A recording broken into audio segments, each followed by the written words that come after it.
Hello, what is up, YouTube? Welcome back to the channel. It's your boy Harriet, and it's Royal Rumble Sunday. And you know what that means?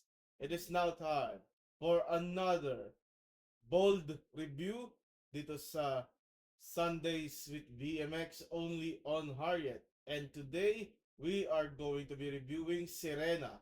Yes, this is a movie that was that was released sa publiko nung Biyernes. Pero since may production deployment ako,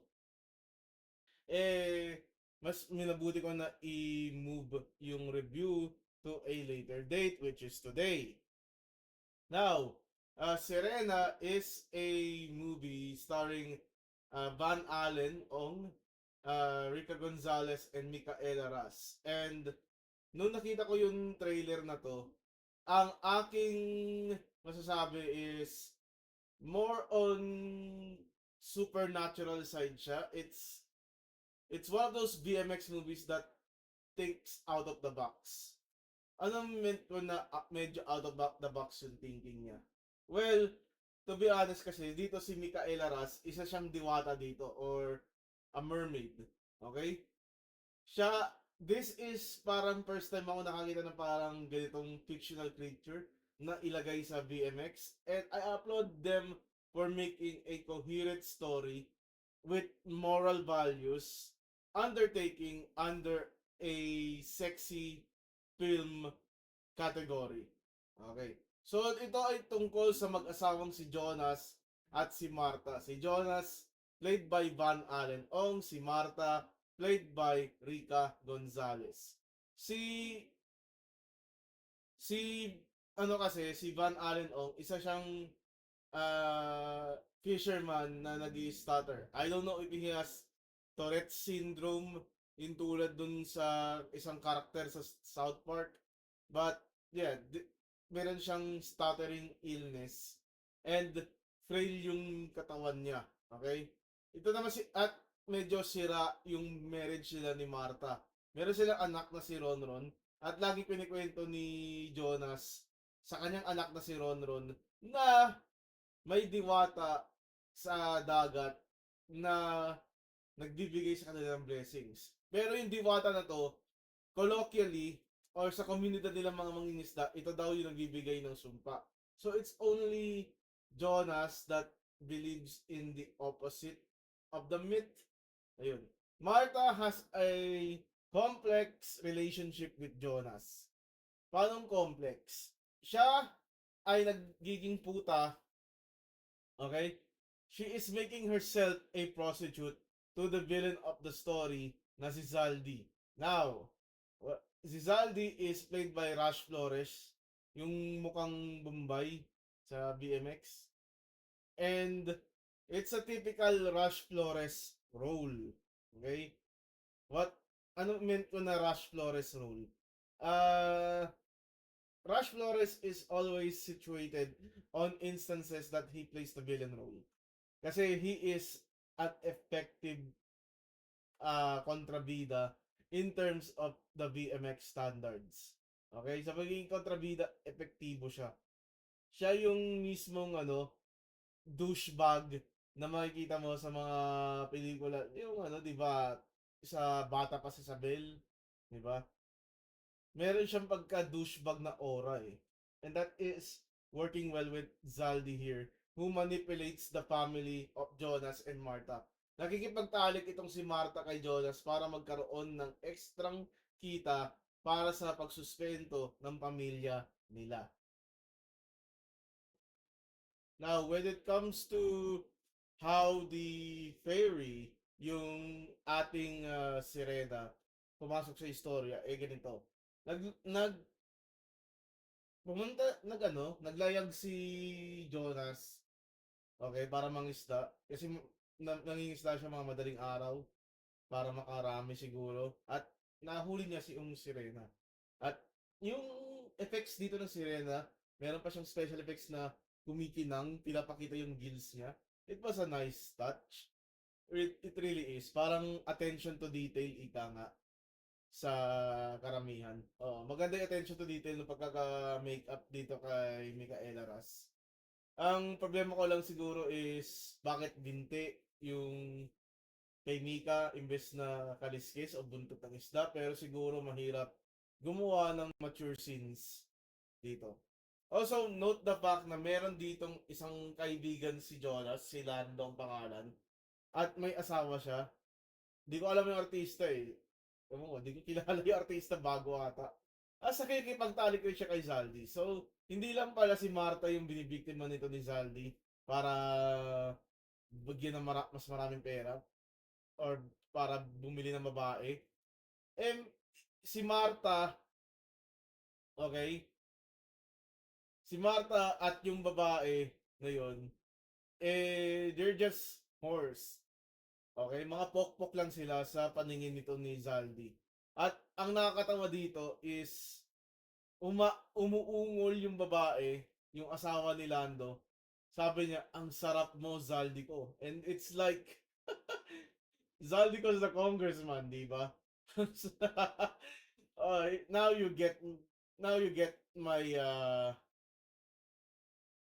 now you get what I mean. Tungkol dito sa pelikula na to na may mga ano rin eh, no? May mga subtle instances that reflects on the real life. Okay? Ang sarap mo, Zaldi ko, sabi ng ungol ng babae. Grabe. Hindi naman yung Zaldi ko na kongresista ang involved sa flood control. No, it's more like my Zaldi, aking Zaldi. Kasi pag Pilipino, aking Zaldi, Zaldi ko in a passive tone. Or active. Oh, tama, passive tone, Zaldi ko. Aking Zaldi is like the active tone. Yun yung meant ko. So, it's Zaldi ko, hindi yung pangalang Zaldi ko. Okay. So, yeah, with that being said, ang mga segsin dito, pag yung bagitong babae yung involved, okay, not gonna lie, mas extreme siya. Okay? Mas extreme siya compared sa time na compared dun sa dun kay Rica Gonzalez. Okay. So, ayun, balik tayo sa sirena na nahuli ni ni Jonas. Okay. So, yung sirena na nahuli ni Jonas, she feeds off sexual tensions. Okay? Like, pag nag-isip ka ng libog, you're gonna get your libog due. Wait, namamatay ako dito. You're gonna get your libog paid off by the mermaid herself. And yung parang consequence dito sa pagkalibugan ng yung sa kalibugan is mas magandang ani sa pangingisda. Of course, hindi maano ni ano yon, hindi mahalata ni ni Jonas yun sa simula, pero every time we have pleasurable sex, okay, sex, yung talagang tatapusin niya, may climax, gumaganda yung kuha ng isda niya. And he was able to get money, yun. And we see here how corrupt Zaldi could be. Hindi ulit si Zaldi ko. Si Zaldi, around that 200 pesos lang. Makakuha ng bountiful harvest itong ano, si Jonas, 200 pesos ang bayad. Of course, Martha is still Martha. Hinihimok ni Zaldi si Martha na iwan itong si Jonas. Pero, ewan ko, mahal ni Martha si Zaldi. Ay, mahal ni Martha si Zaldi, mahal rin ni Martha si Jonas. At may anak silang kailangan sustentuhan. So, paano na siguro yung anak, no? Kung sumama kasi si Martha kay Zaldi, syempre hindi papayag si Jonas. Okay. And we're at the 9-minute mark of this review. I think it's getting too long, so I'm just going to fast forward it. Okay? Martha is upset na nakikipagtalik si Zaldi sa asawa ni Lando, and she wailed, she screamed. I don't know the reaction that I'm going to take. that I'm going to describe what she did, pero it's more of those, more of that range, okay?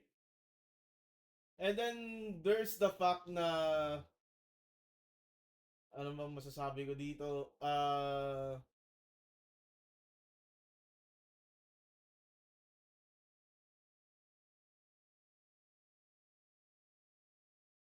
There's the fact that I want to stress out, okay? I want to stress out. That's okay. That's a, that's a total different feeling. Uh, Zaldi is a bitch. Yeah, I mean, like, I could have wailed on him para sa pagiging user siya sa mga babae. But yeah, he's really a douchebag dito. Okay, so the mermaid feeds up and the game crash. Okay, let's just continue. The mermaid feeds up human flesh.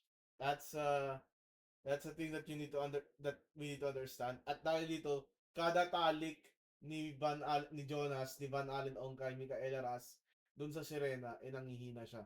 Nagkakasakit to the point na na-blackout siya at nahimatay. Okay? Of course, it's a secret kasi hindi niya pwede sabihin sa asawa niya na nakikipagtalik siya sa isang sirena. Okay? Pero sinundan siya ni Marta sa isang sesyon at nadatnan niya na muntik na makipagtalik yung sirena kay Jonas at pinaghahampas ni Marta yung sirena. Jonas had to explain. And Marta, for some reason, had to offer herself kasi muntik sinumpa ata ng sirena yung anak nila hindi na humihinga at bigla na lang nag nakipagtalik itong si Marta sa Sirena. Basta threesome na sila ni Jonas dun sa Sirena. And they just realized the blessing na binibigyan ng Sirena sa kanila, but it has to come with a price. It has to feed off sexual tensions and kumbaga nag-uubos ng lakas yung Sirena, okay? Nadatnan nito ni Zaldi, nalaman niya na may ginagawa itong si Marta at si Jonas sa isang sirena. Di ko alam ba't nagalit si Zaldi. I don't think there was a reason for him to kill the mermaid or to attack Jonas and Marta for the mermaid other than they're getting a bountiful harvest every time. But, ayun, hinabol hinimok ni Zaldi na pakita yung lihim and the people gathered an angry mob at nakita nila yung sirena na nakahubad, hubad-hubad. Tapos ginahasa yung sirena, minolestya ng limang mangingisda para rin gusto kasi nila magkaroon rin ng magandang ani, ng magandang ng maluwalhating maraming isda na mahuli. Gusto nila yun kasi si Jonas nakikipagtalik sa sirena, dumadami yung huli. So ginawa ng lima. Okay? So ginahasa yung ano. So hindi siya pleasurable sex kasi ayaw ng sirena. Uh, na ginagangbang siya. Tapos alam mo, feel ko binuhusan ng asido yung lima at namatay. At namatay rin si Ronron at ayun, forever curse na yung lupain at wala na silang makuwang isda. So, moral of the story, don't be greedy. Okay? Huwag tayong maging greedy. And, ayun. Because of that, I like the premise of the story. So, let's go to the tier list. Ang maganda sa kwento is I'm very, very positively gonna say I'm gonna put this on peak along with Balahibong Pusa. Okay?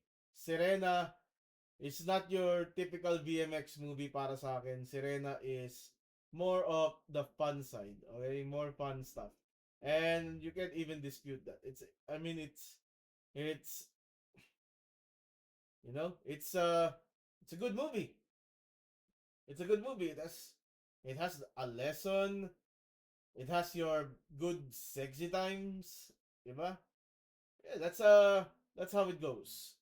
Okay, so that's gonna be my review for Serena. We're going to go back on Friday. What? I need to update the tier list, but Friday, Foreplay isn't a movie, so sagaran yung next pelikula natin na i-review. Alam ko si Ashley Lopez to. Hindi ko kilala yung dalawa, so mga bago na naman. They need to introduce they need to introduce these new stars better para sa akin. Okay. Okay, that's my review of Sirena. Thank you for watching. Have a nice day. Peace.